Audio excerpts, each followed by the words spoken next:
भाई साहब कुछ ऐसा व्यू है पहाड़ के टॉप के ऊपर से। सारे के सारे गांव नज़र आ रहे हैं, हरियाली वगैरह काफ़ी ज़्यादा नज़र आ रही है। थोड़ी थोड़ी धुंधली है क्योंकि बादल वगैरह हैं, ये बादल वगैरह की वजह से थोड़ी थोड़ी धुंधला नज़र आ रहा है। नहीं तो भाई काफ़ी ज़्यादा प्यारा व्यू है। चेक करें भाई, चेक करें भाई, वो सामने वाला पहाड़ तो बादल के अंदर कवर हो गया है।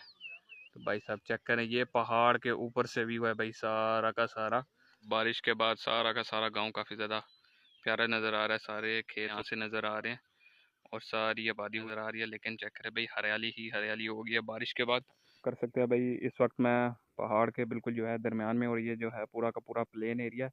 और प्लेन एरिया के चारों तरफ भाई आबादी और चारों तरफ व्यू वगैरह, हर तरफ जो है पहाड़ वगैरह हैं, उस तरफ भी पहाड़ हैं, चारों तरफ जो है व्यू वगैरह और चारों तरफ से आबादी, चारों तरफ से व्यू वगैरह नज़र आता है। खैर फिलहाल बारिश वगैरह की है, बारिश वगैरह रुकने के बाद भी काफ़ी ज़्यादा प्यारा मौसम है। और वो सामने चेक करें भाई, पहाड़ों के बिल्कुल दरमियान में ग्राउंड होते हैं भाई, वो सामने पिच लगी हुई है और चारों तरफ जो है पहाड़ों के ऊपर काफ़ी ज़्यादा पानी हो गया। बस इनको थोड़ा सा इस दरख्त को हिलाओ तो ऐसा लगता है दोबारा से बारिश हो गया।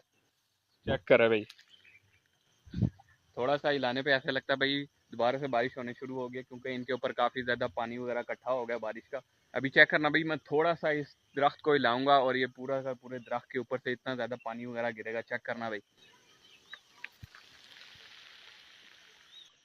ऐसे लगता है दोबारा से बारिश होना शुरू हो गई, इतना ज़्यादा इनके ऊपर पानी इकट्ठा हो गया।